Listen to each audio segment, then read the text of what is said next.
katika harakati tulizofanya miaka miwili ya nyuma sasa tumeanzisha basketball which is not there katika Old Town kabisa, hakuna. Basketball tumeanzisha.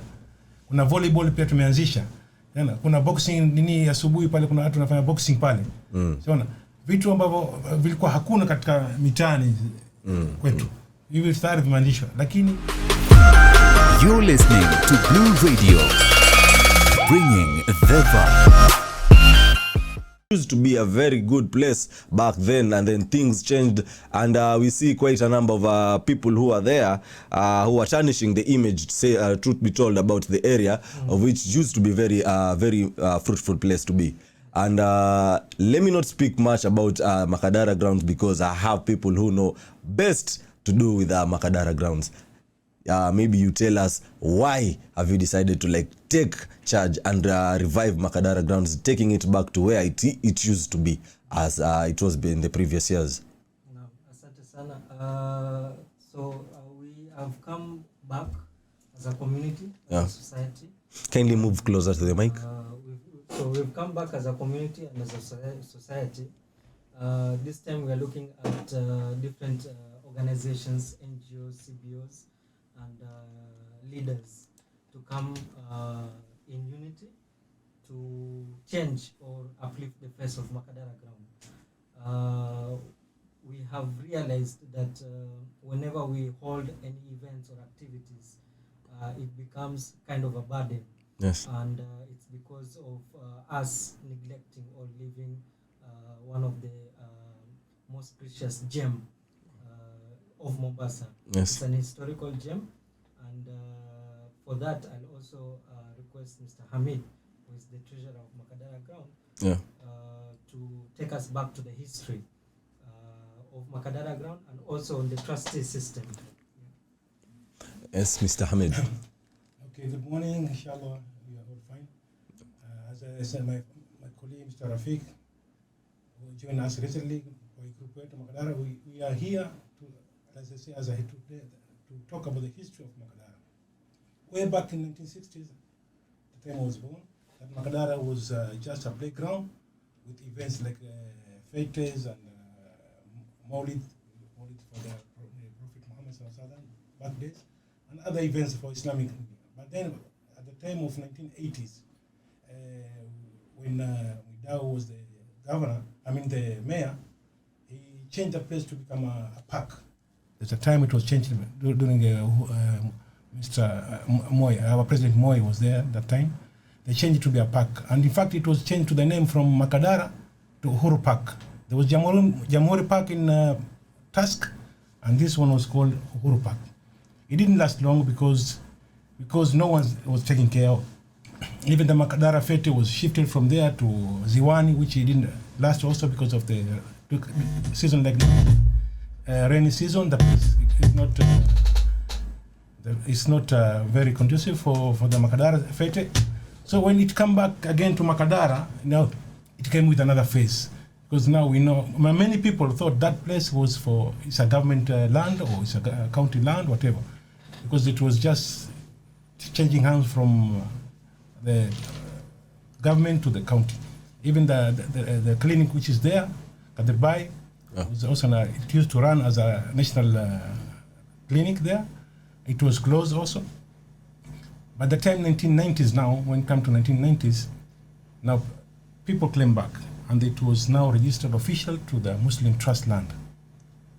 Though it was given before by the owner of that land, a very long time, but official now during the 90s, it was now taken as Muslim Trust land. From there now, the trustees were identified, which was the late Sharif Nasir, late Ahmed Midan, who was that time was the mayor, Sajjad, and Muhammad Bawazir. Those are the trustees. They are holding that land on their name. And the trust land should, according to the deed will which was written there, is supposed to benefit the Muslim Ummah. Any function or anything to be done by within that without any payment or whatever. But no development of, let's say, to build buildings or shops. It should remain as a land where it can be used by individual. during Corona time, and now I'm talking about now time has passed, Yeah. that place was totally now ignored. No one's taking care. Even the county people used to come and clean it. Yes. They stopped cleaning it. We Makadara resident, we came together.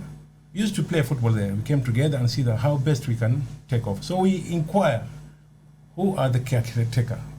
And luckily, Ahmed Midan was still alive also. Sharif Nasir also died. We went and see him. He said he has no dispute, but we have to see the chairman, who's Mr. Sajjad. We also went and see the Sajjad. When we told him our intention to bring the thing to the community and to remain as it is, to preserve it for young boys to play football and the festivals of Eid and festival of the Maulid and any other Islamic function which is supposed to be there. Sometimes we pray when it is, we will pray for rainy days. We want, during drought we pray for rain. Those are prayers. And then there's this competition for Quranic competition. Yeah. Every year it's also been done there. Yeah. Now official now, 2 years back, the trustee gave a letter to us as caretakers. Yes. Still under the trustees of remaining alive with Mr. Sajjad and Muhammad Wazir. But we as a Makadara group, we call ourselves Makadara Management Group. Yeah. We are given a letter, and in fact we went further ahead to the county to make sure that land is free from rates. The rates were waived, so it's now fully under Makadara Management as caretakers. Our concept, as I say, we want to make that place a better place like it used to before, because now actually it is invaded. I say invaded because there are people who are staying there but they are abusing the place. Exactly, because recently there was a video that is trending. We see those cases are many. It's only that one video, but cases are many. Every morning there, people have been snatched phones, whatever. Yeah. So we're coming in. The only thing we thought better now, because all those years, all those Makadara fairs were done, no one take care of doing at least a boundary wall and close it. It should be a presentive place. Yeah. So we decided that the first thing we should do now to look for donors to make that place safe and secured. Yeah. Unfortunately, for it's almost 1.5 years now, we struggled to complete the wall. And luckily enough, a month ago, when we sit together, we say, whenever we go to people, everyone now says, we decided there's these groups, NGOs, and they come always for fundraising for sick people, whatever. Why don't we indulge them so that they help us to do a fundraising? All the groups which are coming there, because there are more than 20 groups who are coming at different timing. We called them, we had a meeting with them.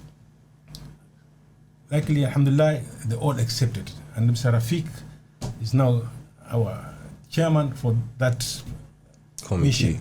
mission of fundraising. Yeah. I'm presiding Makadara Sports Ground Management, but he and the other groups, like Farida now, she's under 20 shilling fund, I don't know. 20 shillings, Friday Sadaka group. Yeah, and there are many. So we were very lucky to get them, because it's a new force, and within 2 weeks, we are seeing bright light coming in front of that place. I can say there's progress. There's a progress, and by this coming Saturday on 16 and 17, we hope to reach a target of 5M to do something by 2024 to be, which was ignored for the century. We want to place and to prove to the Mombasa people that we can do it, and no one is stopping us for doing it.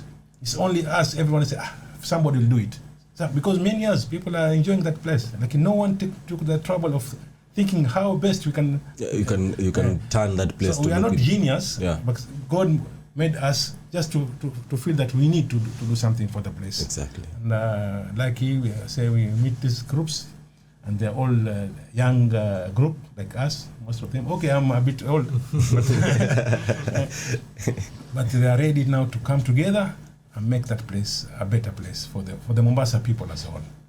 All right. Okay. Yes, Mr. Rafiq. Yes.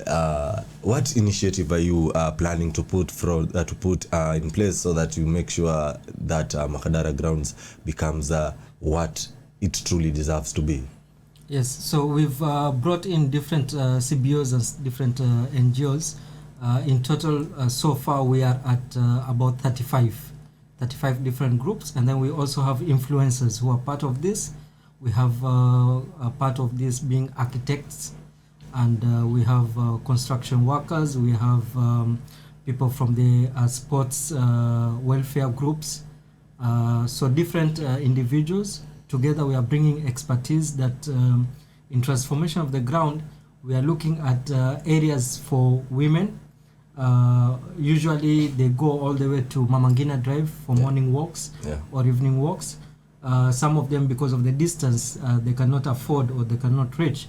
So we are trying to create an environment at the ground where they can have morning walks. We'll create a track for them. We also have a section for the elderly citizens who can sit down and have maybe a chat and talk and have probably indoor games or outdoor games at that place. Also, we are looking at some of the sports. Like, for instance, currently we already have a basketball pitch. There are plans to start a volleyball pitch currently, and we are also looking at improving the football ground so that we have portable goalposts for 7 aside, 11 aside. We are also looking at section to create an outdoor gym that would be well secured and well structured, so that it can also keep the respect of the people who are using the area. We are also looking at a small section that could attract probably beautiful birds.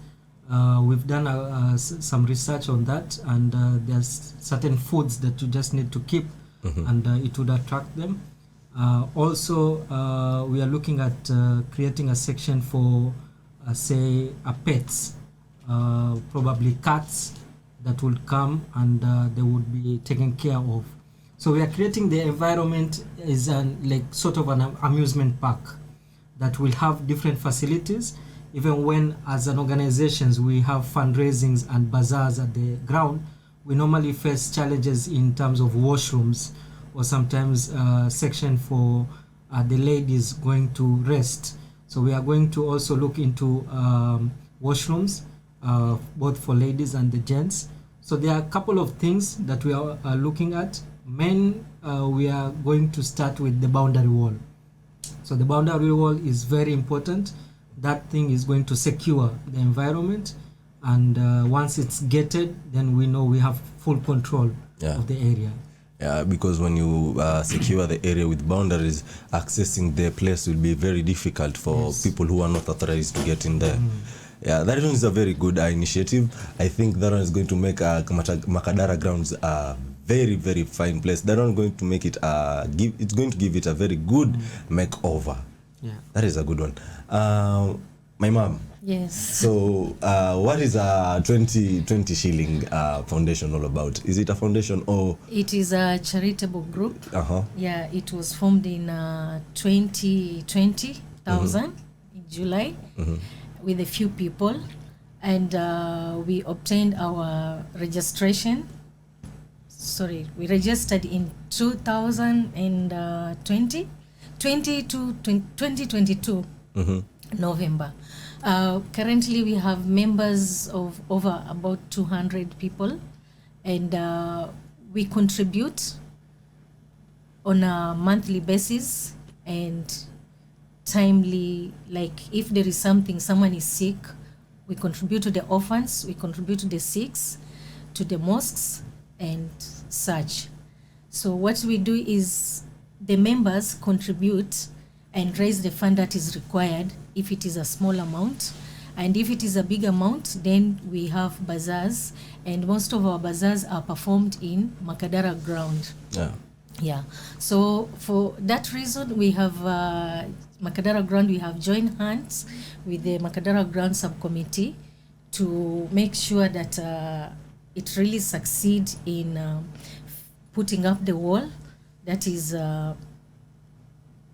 I mean, we have joined hands to be part of this event. Yeah. In raising the funds. Because by the end of the day, Makadara ground is your workplace in some way or the other. So you need a very conducive workplace for you to like do your activities without problems. That is. Yes. And of course, you tune in to the Breakfast Vibe with your captain, man like Mboya. And as we all know, the Congolese rumba maestro Koffi Olomide is in Kenya 7 years after he was deported.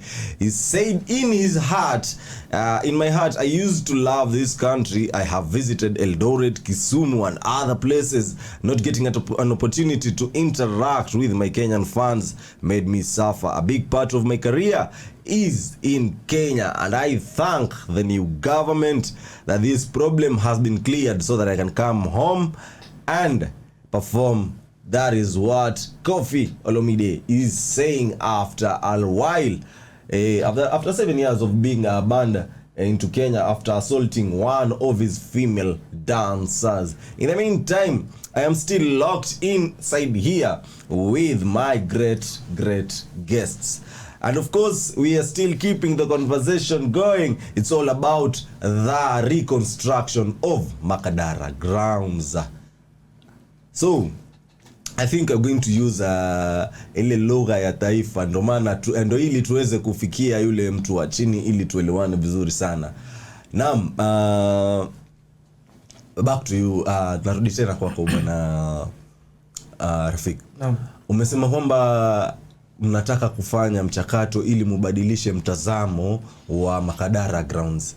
Je, mpaka kufikia sasa mumefikia wapi, na kama mngependa usaidizi ama mngependa kusukumwa katika mchakato huu, mmefikia mpaka wapi sasa? Naam. So mpaka saizi sisi tume husisha vikundi mbalimbali na pia tumeweza kufuata kampuni tofauti ili waje washirikiane na wawe part katika event ya fundraising. Tuko na event tarehe 16 na 17 ya mwezi wa huu wa Disemba. Na event yenyewe ni Mega Grand Bazaar ambayo ita involve food items na non-food items. Katika hiyo event kutakuwa na section ya kids entertainment, so bouncing castles, horse riding, zile magari za watoto. Kutakuwa na section ya corporate pia, so that companies wanaweza kuja wakachukua tent, wakachukua meza ili waweze kufanya biashara zao, kama ni zawadi, kama ni end year offers, waweze kuzitoa. Katika same event kuna pia mega fundraising. So mega fundraising tume-invite kind of few politicians, tume-invite few business tycoons ambao tunawatarajia waje watusaidie katika fundraising. So we'll have items on auctions, for instance paintings, some vouchers ambazo zitakuwa on auction. Kutakuwa kuna speeches pia from different influential people and community leaders. We are also looking at a very big crowd. So kama ndugu yangu walivyozungumzia about the concept ya Makadara ground, hata mimi hapo awali ilikuwa nimechukulia ni ground ya probably county, ama ni ground that belongs to the residents wa Old Town. Lakini the reality is that your ground, Makadara sports ground, belongs to the entire Mombasa community. And we as the community members need to come up na to secure. Let us make it something that is attractive na responsible. So tuko na stalls tarehe 16 na 17. Before tarehe 16 17 tume approach pia misikiti. So the mosques are going to hopefully help us fundraise during the Friday prayers. And we are looking at collection to top up katika the mega fundraising. For the stalls, kuna the regular stalls that goes for 2,000 per day. We have the corporate category stalls that inaenda per table at 10,000 for 2 days. And then we have corporate tent, ambayo ni 50-seater tent, on tent with 2 tables, that goes for 30,000 for 2 days. So far turnout imekuwa nzuri. we have about 20 to 30 stalls ambazo zimechukuliwa, but we are looking at making this event a very big one, and we are hoping that we attract at least probably a third of Mombasa, you see, and that's why we are approaching radio stations, so that hiyo ujumbe ifikie at the ground level, all community members. The event ita involve mabembea, ita involve entertainment, ita involve vyakula mbalimbali, ita involve pia tuzo ama awards. So tuna tarajia kuifanya, it's like a mini Eid event, you know, vile huwa watu wanakuja, watoto wanakuja kubembea and other stuff. Yeah. But we'll have categories of fundraising. So fundraising iko specific timings. For instance, in the morning, between 10 to 11 a.m., 10:30 to 11:30 a.m., we'll have the fundraising segment. Na in the afternoon, 4:30 to 5:30 p.m., tutakuwa na fundraising segment pia. The food bazaar starts asubuhi 9 a.m. mpaka usiku 9 p.m. Yes. So it is kulingana venye umeeleza, unataka kurudisha ile hadhi ya Makadara Grounds. Tukiangalia kwamba shughuli ambazo umezungumzia zitafanyika ni vitu ambavyo vilikuwa vikifanyika zamani, before whatever happened and then people neglected the ground.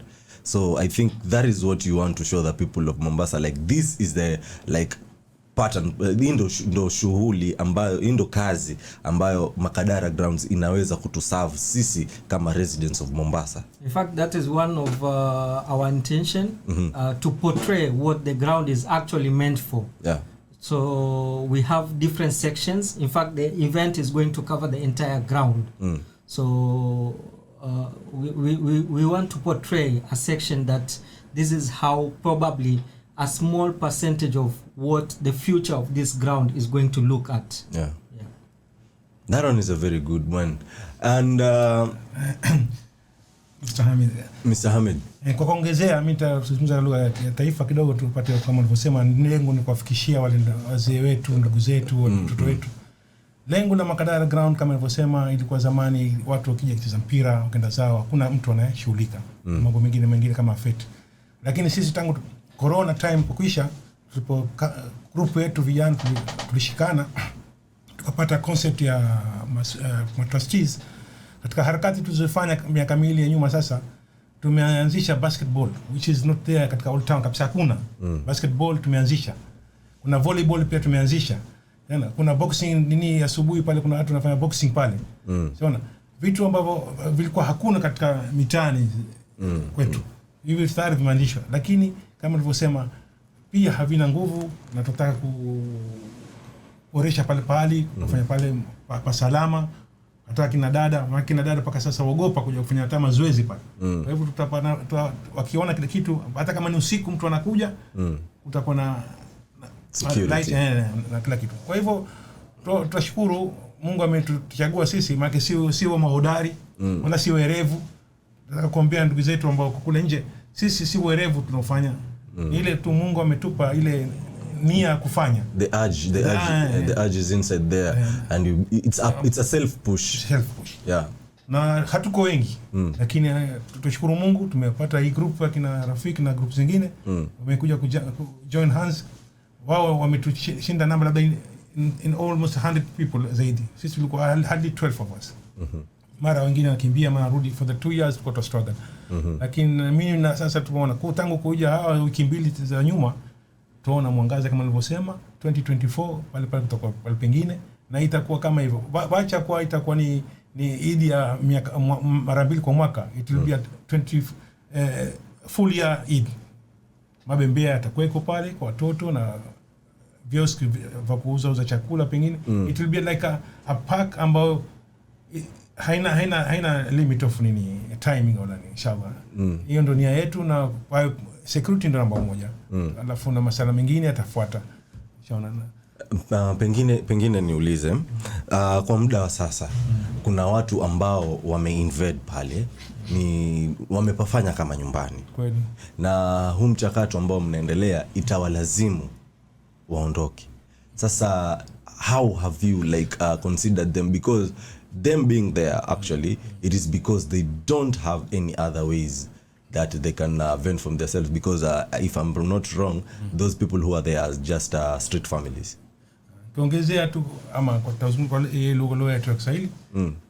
Hii kwa county many times wamekuja pale wakaanza kuondoa wale kina mama, lakini kwa sababu hakuna hapajafungwa wataondolewa baada ya mwezi wanarudi tena. Hata county nao wamechoka. Tuliendea last 2 months tumefanya meeting OCS chief area councillor Abdurrahman yule wa Old Town na head of mitaa yetu ile kwa Old Town kuzungumza kuhusu hawa street families. Wakasema watachukua jukumu, watalipeka councillor atachukua jukumu, atalipeka kwa county official, iwe kutatokea atapata funds za kuwasafirisha, licha kuwaondoa tu, kuwasafirisha kule wanapohusika. Lakini mpaka sasa hajafanyika pia, see you for one reason. Lakini kwa sababu pia hata kama hivi tena tumepeleleza, ikifika Thursday kama jana wanazidi, kwa sababu kuna Friday kuanza kuzunguka kuomba. Skuli zikifungwa kama hivi wanazidi, kwa sababu ni una kichogo uchumi nakuwa wanatoka kama hivyo. Kwa hivyo ile number ina increase during holidays na on Fridays pia. Kwa hivyo once that place is closed kama wamesema, na ina security ya kutosha, na hata hao watu county watakuwa na moyo pia kuja kufanya hiyo kazi, kwa sababu sasa wanafanya siku 2-3 wanakuja. Kama hao wengine walitoka kule sehemu za Mboksini, sehemu za Serani nyuma kule, walipofukuzwa Mbaraki kule, baadhi yao walikuja waka station pale. Ndio sasa hao ndio notorious. Hao street families kidogo wanaelekwa wao ni kuchafua na kuomba pale, lakini kuna hao sasa wanakuja kwa sababu ya uhalifu. Ndio kitu kibaya zaidi. Hivi recently ndio imekuwa kama donda sugu. So uhalifu unaanza kuendelea, lakini tuache haya, muhimu tuangalie our focus ni how hizo family kama nilivyosema, wakiona pale maana kuziko viwanja vingi, kuna snatchery wana bora na lakini once imefungwa na kwa si mlango wazi kwa kila mtu. Mtu anajua tu hapa mahali pana wenyewe, lakini kama sasa kama hakuna mwenyewe, ndio wale anapata nguvu kukaa pale. Time nafikiri wao wenyewe pia watarealize na washaanza kurealize kwa hapa mahali pana watu, na kutakuwa na all sign bond kuonesha kwa hapa mahali ni ya private na si mtu yote tu ataruhusiwa, na kuna times za kuingia na kutoka pia. Itakuwa kitu kama hicho. Hatupigana nao inshallah, tutapigana, lakini tutafuta diplomatic way ya kuweza kupunguza na kuondoa. All right. Pengine niulize, mchakato ni kubadilisha na kuweka bora Makadara grounds. Je, after mmeshamaliza shughuli ya restructuring the ground and all set, protocols any person to access the grounds itakuwa vipi? Ama is there any way that you planning to like put charges or anything, like mtu ku access, mtu mwenye ako Mombasa, maybe ni resident ama ni mgeni wa Mombasa, because trust you me, mkifanyia renovation it will also become like an attraction center to people in Mombasa. It will add value to Mombasa pia. So like is it going to like help, are you going to put initiatives zenye zitasaidia ku manage the ground, ama it's just going to be a free basis for everybody? So sisi kama a subcommittee ya fundraising na kuangalia the recreation ya Makadara Sports Ground, we'd put an advisory to the main board na through the trustees pia, that you see ukitengeneza a creation or a building ama facility, kuna zile expenses ambazo lazima zifanyike.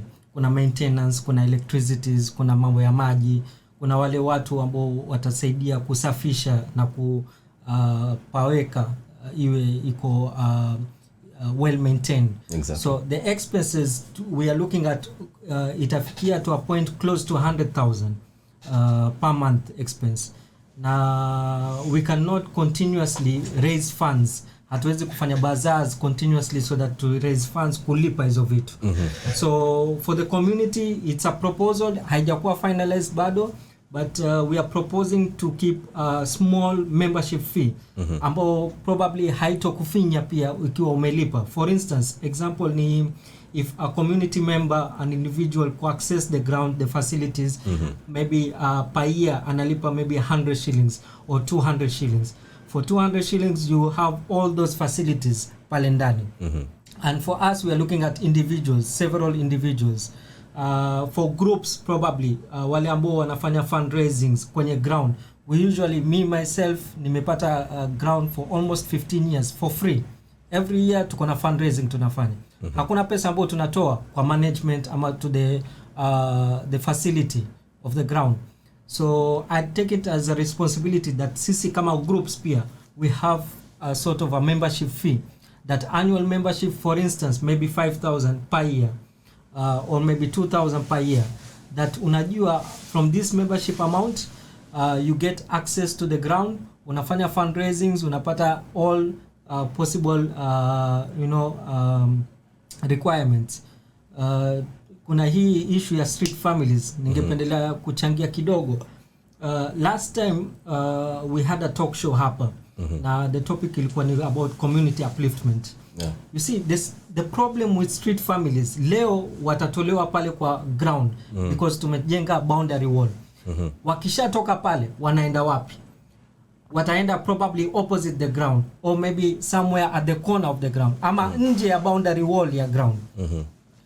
The problem is us, the community members. Sisi kama donors, sisi kama residents wa community, we are not uplifting how street families. Hatuwafundishi namna ya kujitegemea. Sisi tunawapatia donations, tunawapatia chakula, misaada. We are maintaining level yao ya poverty. So wao wamezoea. Wewe ukiwafukuza leo hapo, they look for another place, but they know that wow, they are making more money from begging than working. Sisi as organizations pia, these days there are so many organizations wanapata shida na hizi street families. Why? Because we are trying to uplift them, to change them. We even try to maybe kuwafungulia biashara ndogo. For instance, tulikuwa na weighing scale project that you give them weighing scale, wanaenda wanajitegemea, wanafanya biashara. Wengine unawanunulia cartons za maji na bucket, and then you link them na mwenye duka, anamwekea maji baridi, anauza kwa stage. But you find out after 2-3 days ameziuza zile properties, amerudi back to begging. So this problem ni sisi as communities, if we don't change the mentality and the approach, then hizi shida zitaendelea. That one is very true kwa sababu they tell you you don't give a person a fish, go teach the person on how to fish. Na hii shida kwa the way you've put it is a very good way in that inatuonesha kwamba kwa nini hii shida haiishi, inazidi kukithiri kila kunapokucha. Na I think your way is the best way. We should make efforts and change on we should make efforts and change on how we handle them. Madam, so 20 shilling for a charity group. What is it all about? Because when you talk about a charity help group and which is using the ground kujisaidia yenyewe, but you're facing challenges because of the lack of that. Maybe you tell my dear listeners this is 20 shillings for the charity help groups, and if this strategy that we are putting forth to reconstruct Makadara grounds, this is how we want to, this is what charity 20 shillings charity always has in store for people. And being that this place is not to its perfect situation yenye tuna expect ikuwe, this and this is what you're missing. Hadi mpaka sasa tumekuwa tukifanya food bazaar katika uwanja wa Makadara, na tumekuwa na mikakati ya usalama, security.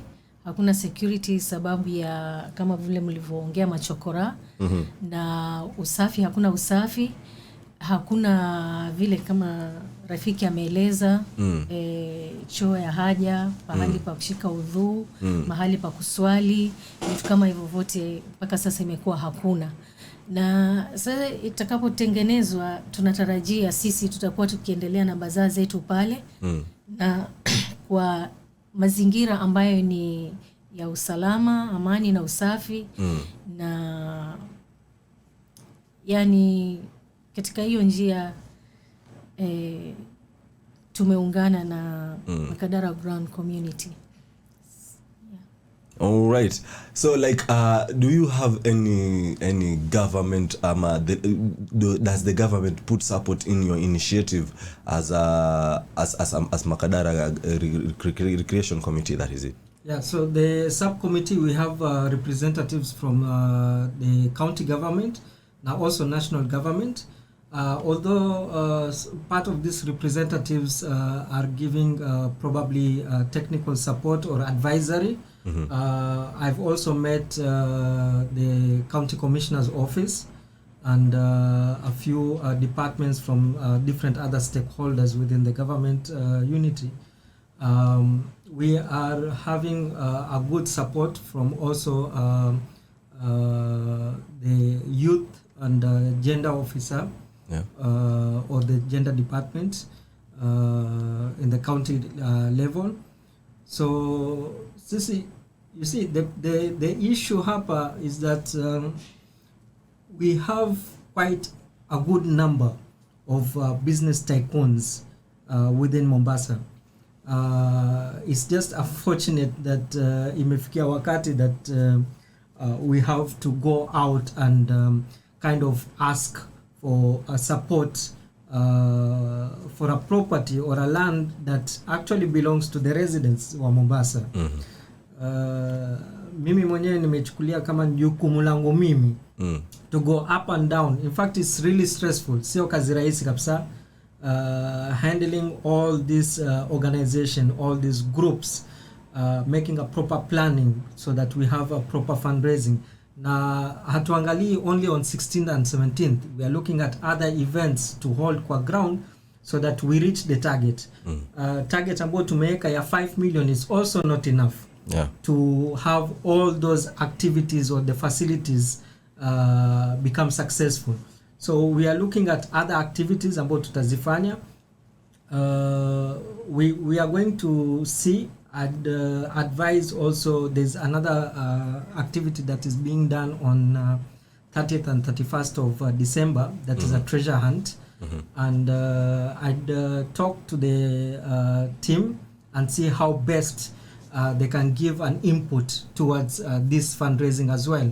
So altogether we are getting a good response.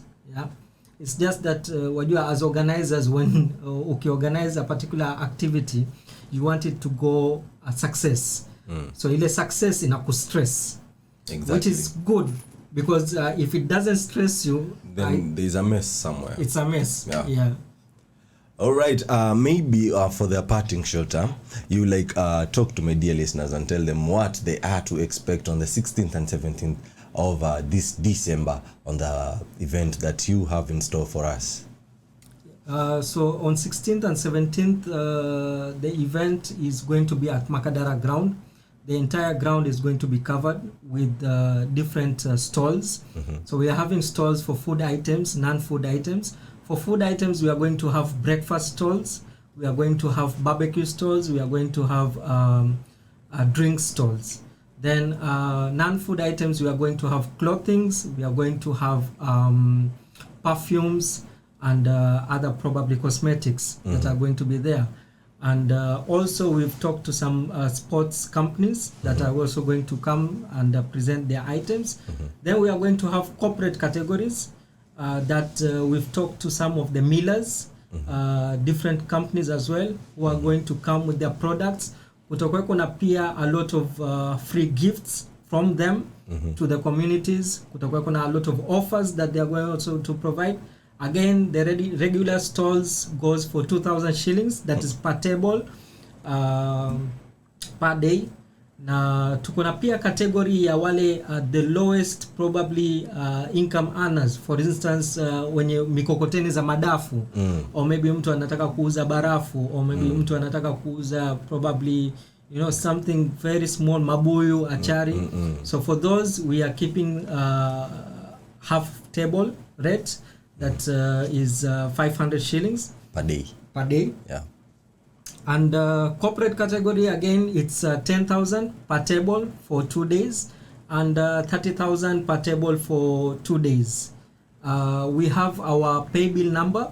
So for those who would want to donate in public, they can reach the pay bill number 412-0277.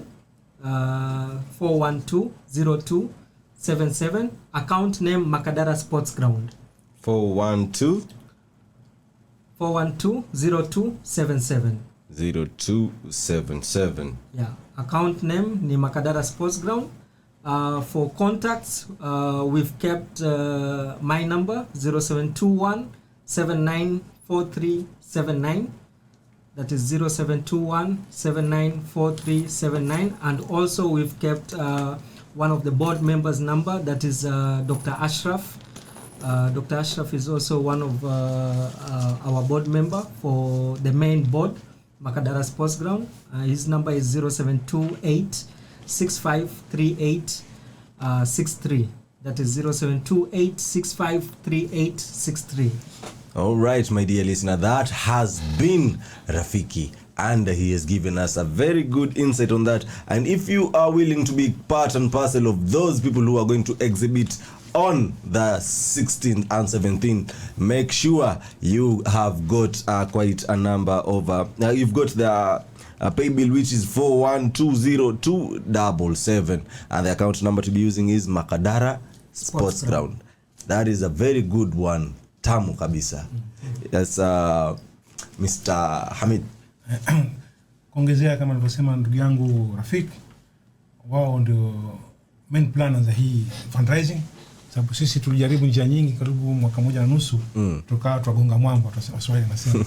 Lakini kuja wao wiki mbili, mipango inapangwa kwa njia ambayo ya kininia professional, tunaweza kusema. Watu ambao wana uzoefu na ile ghera kufanya ile jambo, lakini njia sasa kukamilisha. Sasa kupitia wao na sisi ambao sisi yetu tumetimiza kwenda mbio kupata waiver ile ardhi mwanzo, kwa kuna LP rates, kupata barua kutoka kwa trustees, kuhakikisha hii ardhi haina dispute. Yote tumefanya, tumechora plan ya ile boundary wall, is approved plan.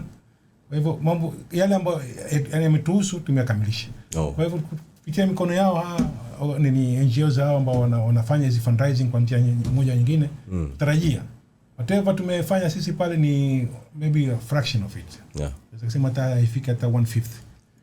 But it's through their hard work and dedication is that imefanya almost 3/4 of the stress itoke, because they actually have the land deeds, they have all possible documents ambao kesho tuseme tukitaka kufanya anything hakuna ile kusumbuana tena. Actually that is not something small you did. Okay. That is a very big move that you made, and if it wasn't for your initiative, I don't think if kina Rafiki will have gotten to this point. Kuna watu matajiri tumewafuata, kitu cha kwanza kwamba hii mwanzo land ni grab land, sio maneno mengi. Mmoja anaogopa kutia mkono.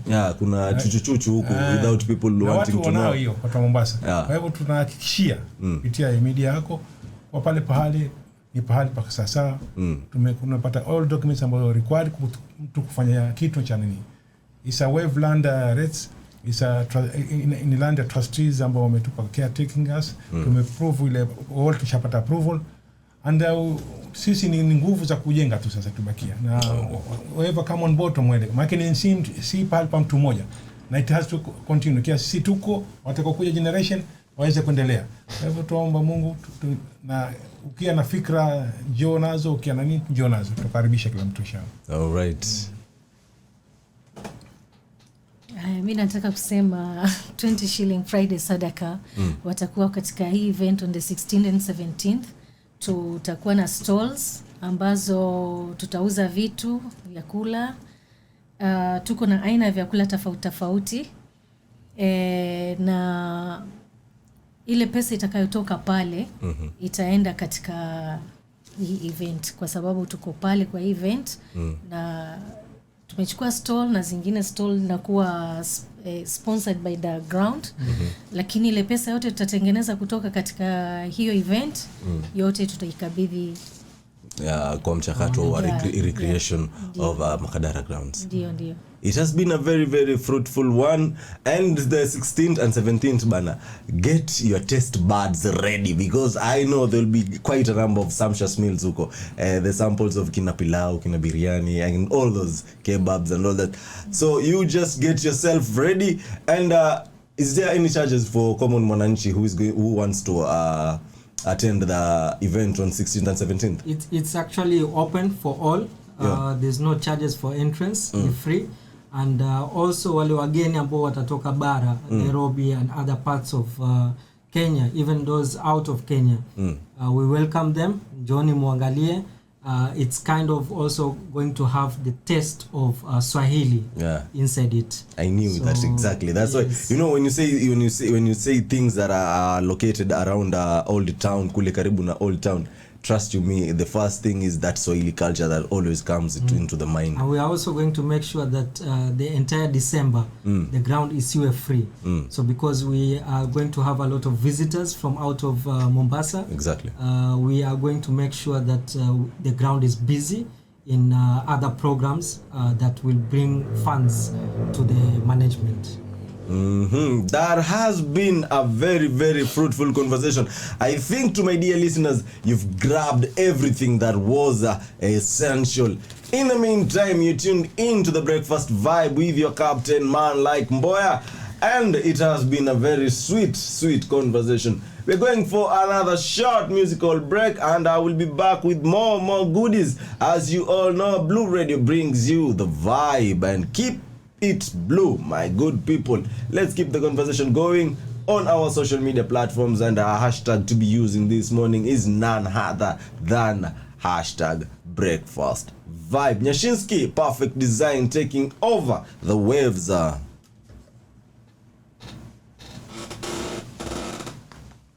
In my mind, baby, is where you spend most of your time.